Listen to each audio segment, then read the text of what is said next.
Hemos hablado días atrás de la madre de todas las civilizaciones, es decir, de Mesopotamia. Después nos hemos referido a las diferentes etapas de la historia de la Grecia antigua y hoy nos toca cerrar todo ese periodo hablando del siglo de oro de Atenas.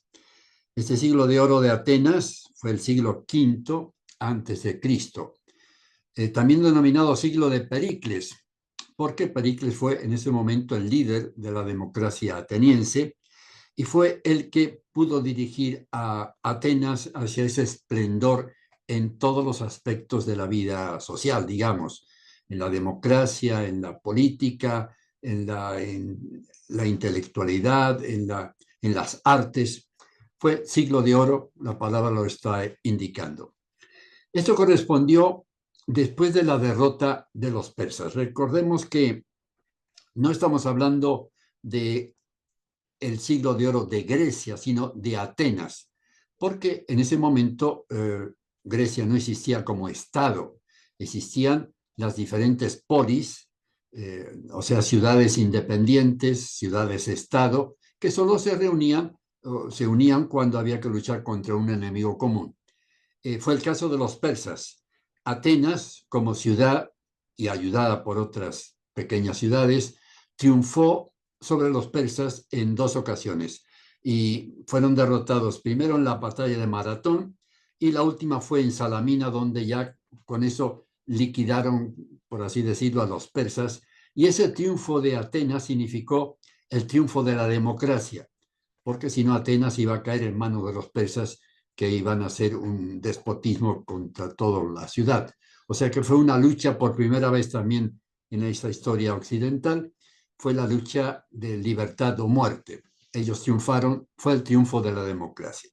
Y entonces comenzó este siglo, siglo de oro, que no corresponde a un siglo exactamente, es lo que se llamaron los historiadores griegos llamaron la pentecontencia, es decir, los 50 años de esplendor. Pues bien, uno de los que pudo dirigir este siglo fue Pericles. Pericles fue un estratega, un político educado, fue hijo de aristócratas, o sea que fue bien educado, sobre todo en oratoria. Saber hablar ante el público era muy importante en estos inicios de la democracia. Tan importante fue que fue elegido durante 14 años seguidos, fue, fue aplaudido como estratego, es decir, como el jefe de la política y del ejército. Así fue tan importante él. Aprovechó entonces esta situación de triunfo de Atenas para hacer que todo se desarrollara en esta ciudad. Fue el auge de la democracia ateniense. Recordemos que ya el tío de su madre, Clístenes, había sido el que inició la democracia en Atenas. Esa democracia él lo denominó la isotomía, es decir, el poder de todo el pueblo podía ser, todos los ciudadanos de Atenas podían ser elegidos para cualquier cargo político y al mismo tiempo podían ellos elegir también a los demás para cualquier cargo. Fue el principio de la democracia directa, un poco lo que hizo Suiza en sus primeros años como Estado, como gobierno. Entonces, hizo Pericles que triunfara esa democracia, pero añadiéndole un poco a lo que el tío de su madre, Clístenes, había inventado, y es decir, él hizo una pequeña revolución, lo que se llamó la democracia radical. Es decir, que comprobó que están bien los que tenían dinero, los plutócratas, los aristócratas que tenían posesiones y dinero, podían ejercer cargos públicos sin ningún problema, pero el que podía hacerlo, pero tenía un trabajo, perdía el dinero de su trabajo. Entonces, él hizo que por primera vez en la historia y hasta nuestros días, todo cargo político debía tener una compensación económica. O sea, se les debía pagar a los políticos, en este caso, según el puesto que ocupaban, según la responsabilidad y según el tiempo que estaban dedicados a ellos. Eso fue entonces un logro bastante importante para esa paz y esa paz política en Atenas. Otra cosa interesante fue la Liga Délica. Delos era una pequeña isla donde se habían reunido no solo los representantes de Atenas, sino de muchísimas polis de toda Grecia para unirse y crear un fondo común, un tesoro, en caso de que hubiera necesidad de formar un ejército para luchar, por ejemplo, contra los persas. Entonces esa liga délica se había creado y Pericles lo que hizo muy astuto fue que el tesoro que estaba conservado en la isla de Delos pasara a la ciudad de Atenas. Y lo aprovechó ese tesoro nada menos que para reconstruir Atenas.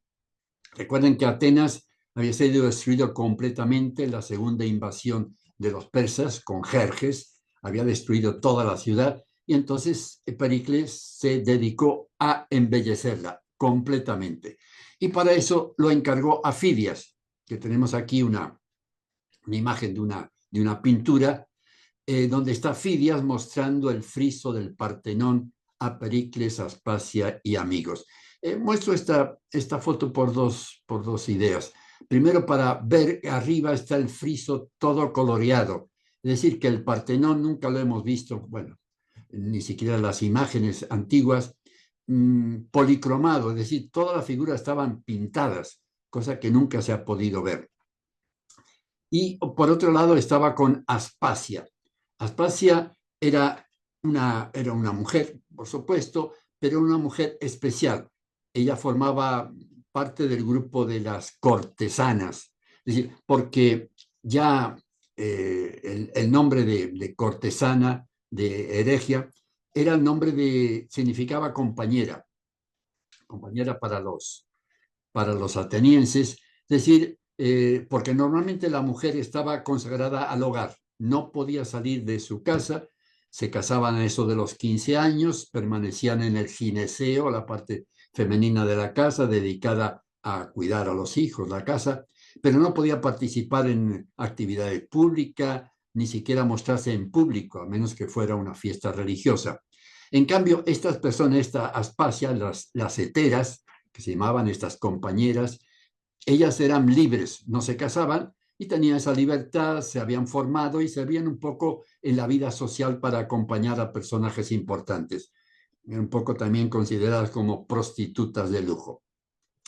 Entonces, Pericles se divorció de su esposa, tenía 2 hijos, normalmente el divorcio era bastante común y bastante fácil, bastaba que uno de los dos decidiera divorciarse para que se aceptara.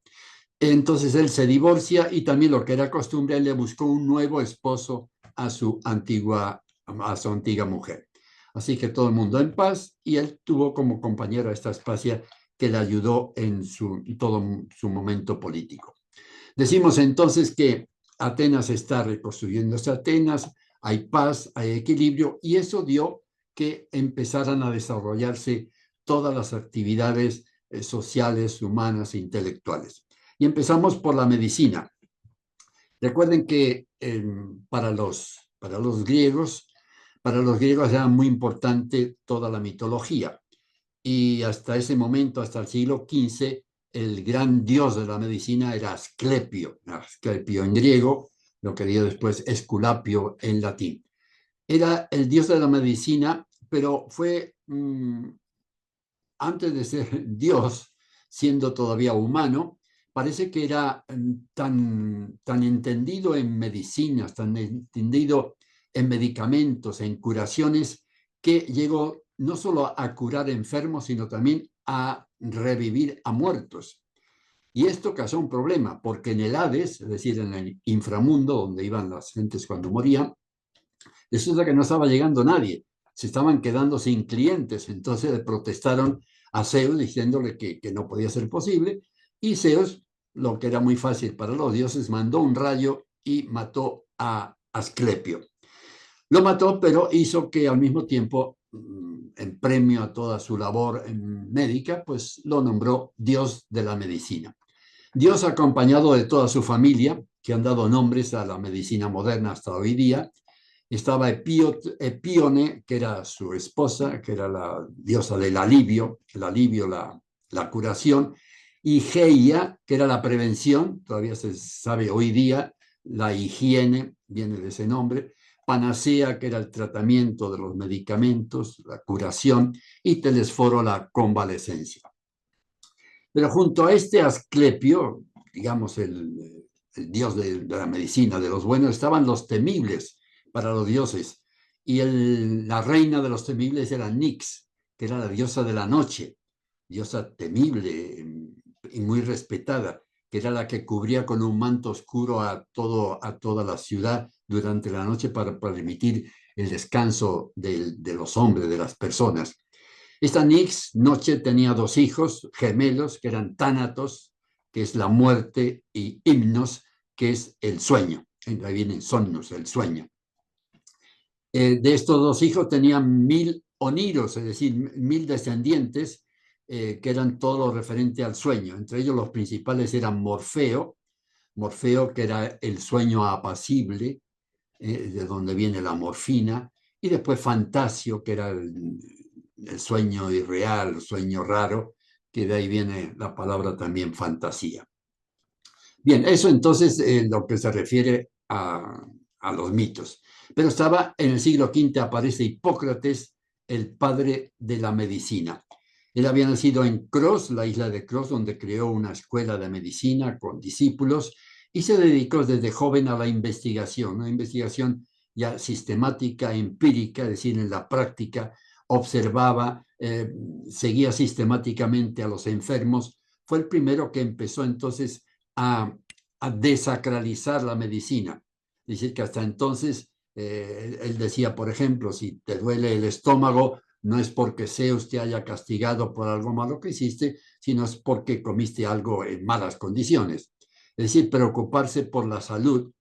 Por eso insistió mucho en dos cosas, la dieta y el ejercicio. Los griegos, como sabemos, eran muy dedicados al ejercicio, al gimnasio, todos los días iban al gimnasio, entonces se insistía en cuidar el cuerpo. Fue tan importante todo lo que pensó, todo lo que elaboró, todo lo que hizo, que se creó después de su muerte el corpus hipocrático, es decir, un conjunto de estudios que él había hecho, un conjunto de escritos, de cartas, de experiencias suyas que todavía parece ser que todavía hoy día son muy interesantes de leer. Y además también se creó después de su muerte el juramento hipocrático, es decir, jurar en nombre de Higeia, de Esculapio, de varios dioses, cómo tenía que comportarse éticamente un médico. Lo que sea el respeto al enfermo, en no crear mal, no hacer sufrir, no envenenar, etc. Pero lo más importante de ellos es la confidencialidad.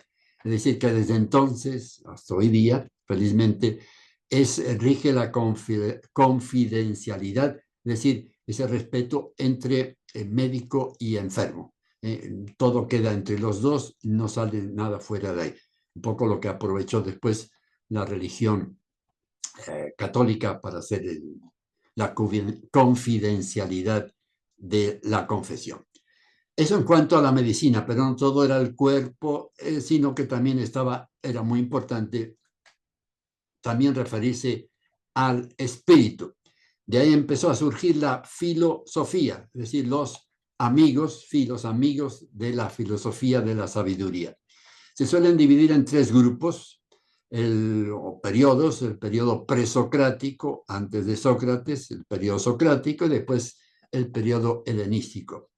El periodo presocrático es el inicio del pensamiento. Se supone que el primero filósofo, el primero que se dedicó a pensar, a elaborar el pensamiento, fue Tales.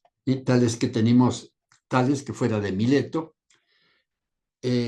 Tales fue el primero que empezó a pensar sobre el origen de las cosas. Es decir, estamos en el mundo, por eso se llama también el cosmológico, son los cosmólogos, es decir, pensaban este cosmos, de qué está hecho, de qué formamos parte, cuál es lo esencial, cómo se origina todo.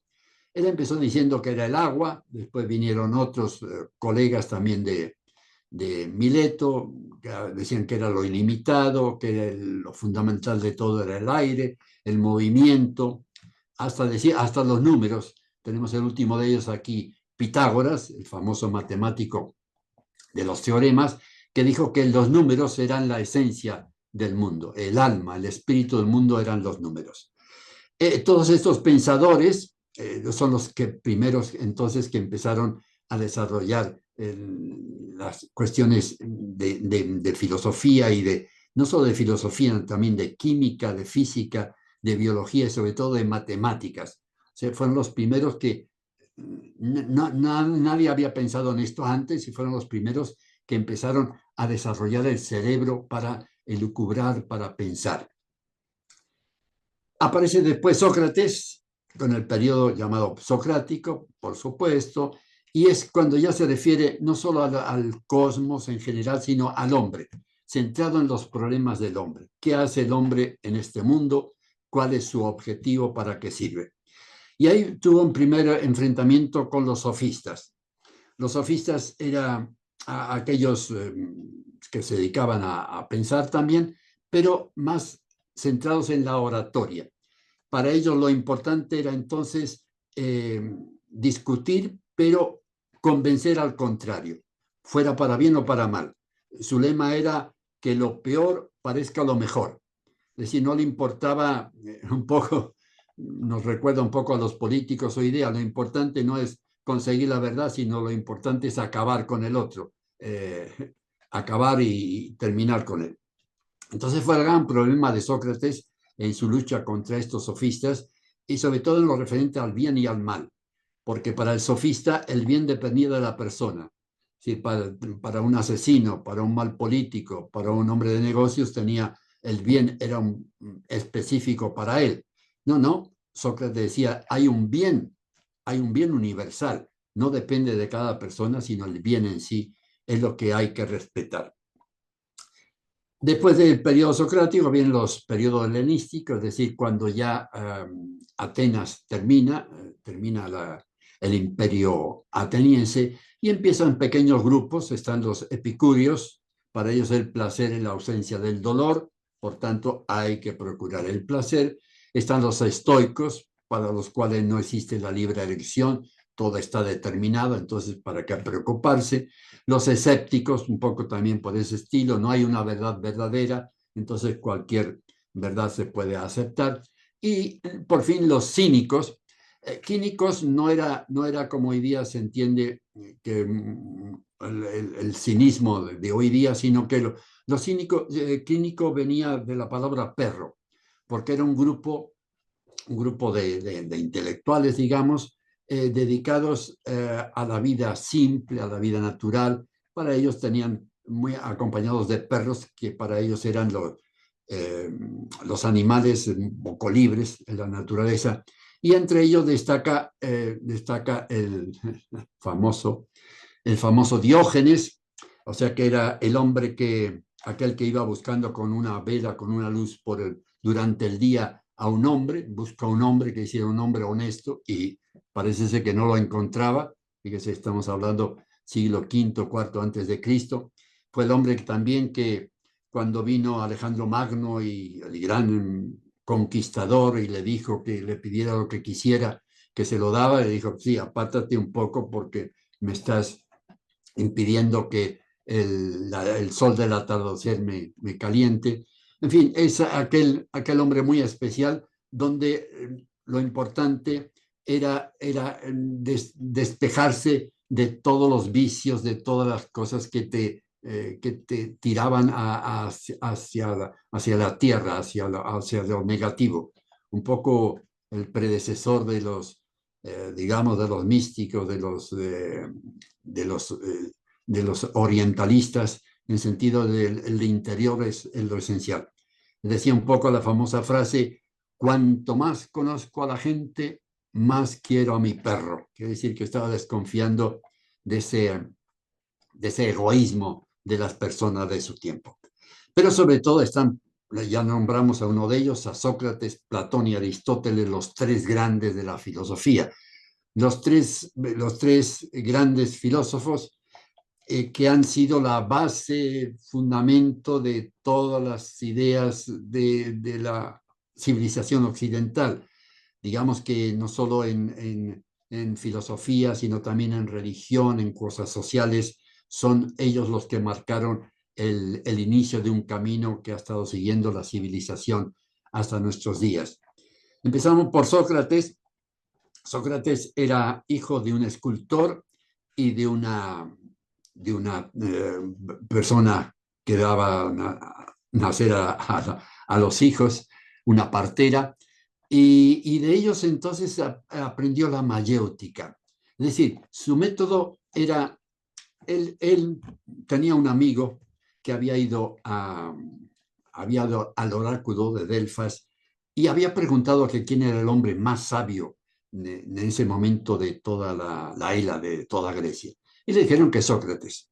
Entonces cuando Sócrates empezó a elaborar el pensamiento y dijo, ¿cómo es eso? Dice, no, si los dioses y Apolo, el dios, ha dicho esto, nunca se equivoca. Sin embargo, yo sé que me faltan muchas cosas, que no sé muchas cosas.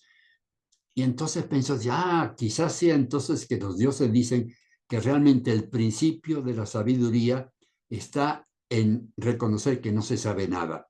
Solo sé que no sé nada, la famosa frase.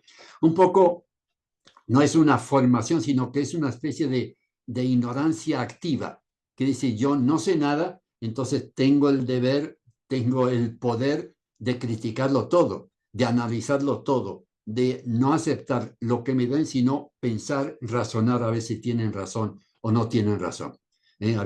Había sido su gran problema con los sofistas. Entonces creó este método suyo, la mayéutica, que tenía dos partes. La primera, convencer a las gentes de que quizás lo que sabían, lo que creían saber, no era cierto, era falso. Y la segunda parte era, como hacía su madre en el parto, dar a luz a los niños, seres vivientes. La mayéutica era para él dar a luz las ideas, es decir, hacer pensar a la gente para sacarle lo mejor, para que descubrieran la verdad. Este Sócrates entonces empeó, él no escribió nada, no escribió nada porque decía que no quería perder tiempo en escribir, sino que quería desarrollar la memoria para que no se perdiera esa memoria.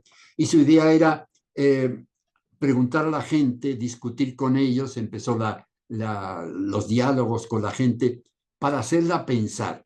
El gran problema de hoy día en muchos lugares del mundo, y la gente no piensa, no razona.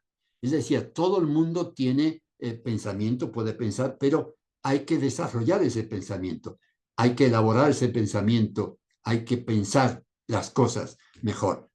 Es un poco lo que decía después del siglo XIX el famoso Immanuel Kant, el filósofo: atrévete a saber, si no te aceptes todo lo que te dicen, sino discútelo, razónalo.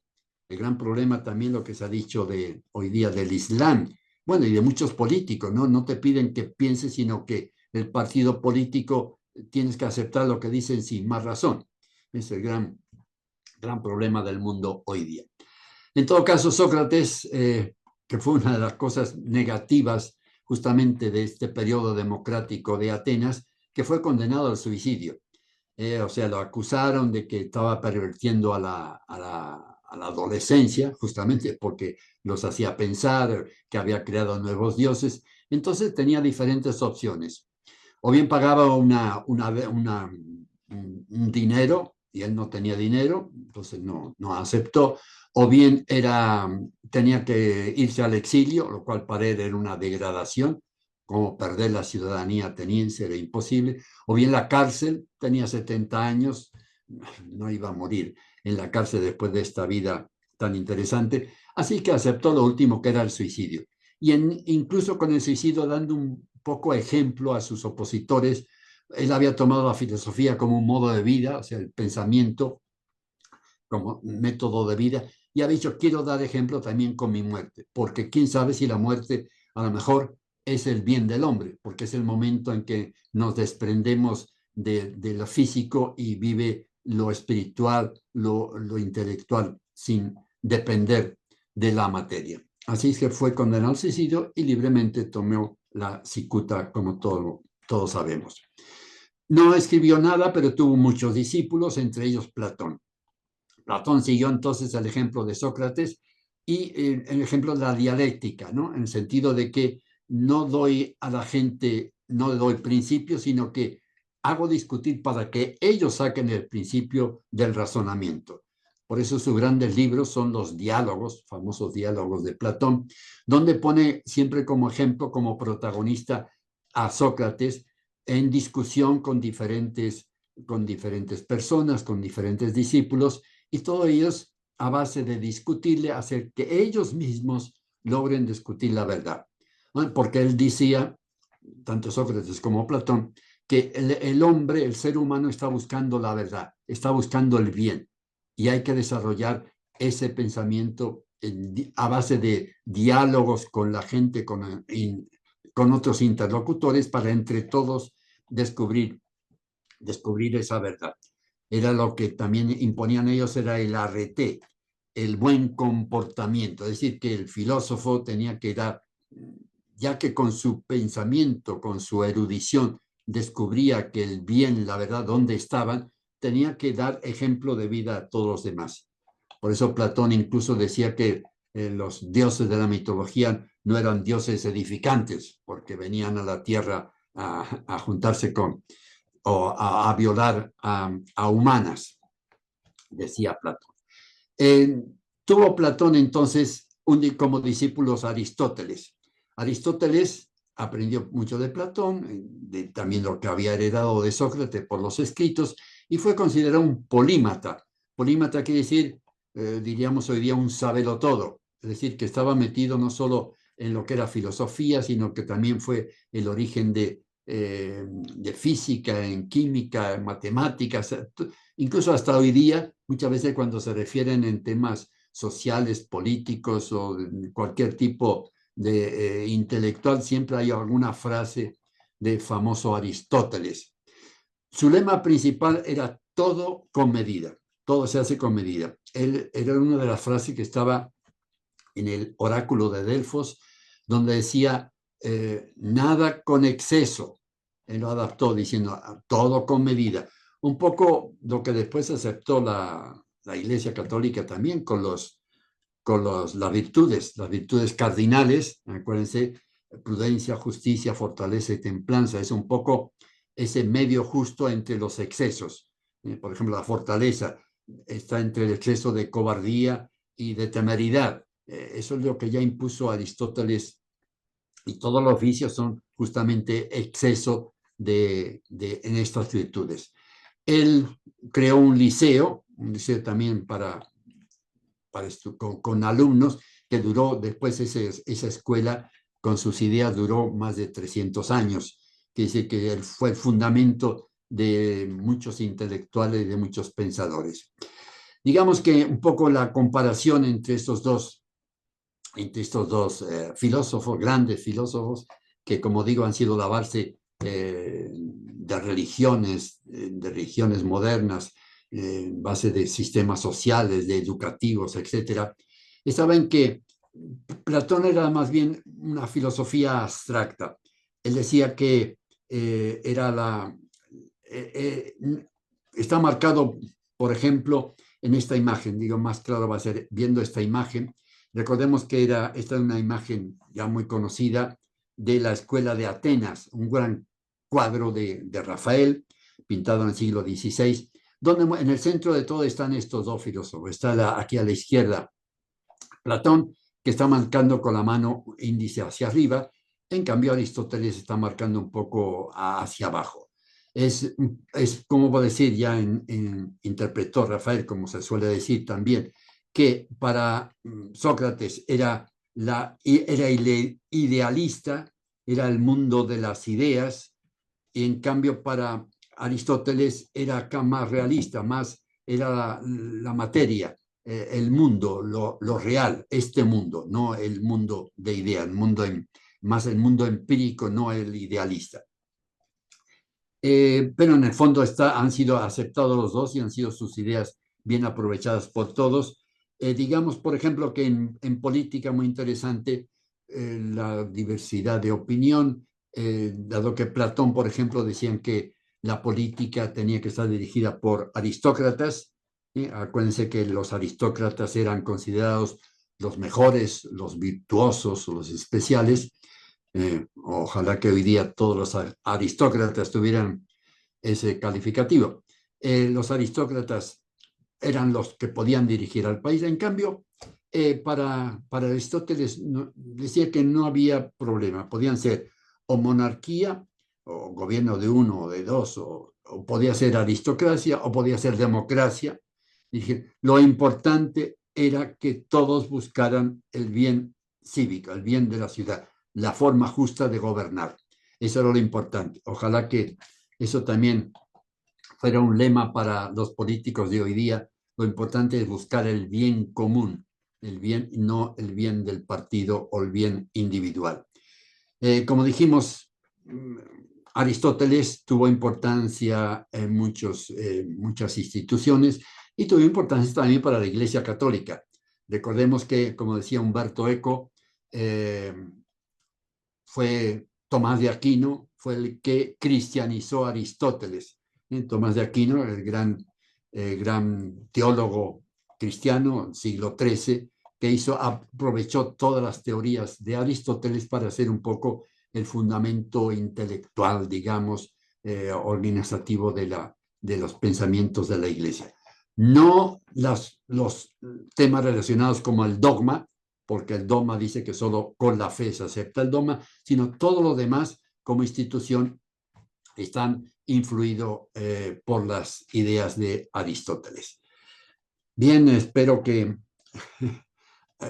ha sido un poco rápido, es demasiado tema para tan poco tiempo, pero en fin, espero que hayan podido aprovechar estas grandes líneas de lo que fue no solo la filosofía y la medicina en esta parte primera del siglo de oro, y que dedicaremos entonces la segunda parte para hablar un poco de lo que nos queda, es decir, hablar un poco de los orígenes de la historia, de la escultura, de la arquitectura y hablar también del fin de este periodo, de este siglo de oro de Atenas. Y como eso pues, será para la próxima semana, si ustedes gustan. Y como te aprendan a decir cualquiera que vaya a visitar Grecia hoy día, Eujaristó. Es decir, muchas gracias.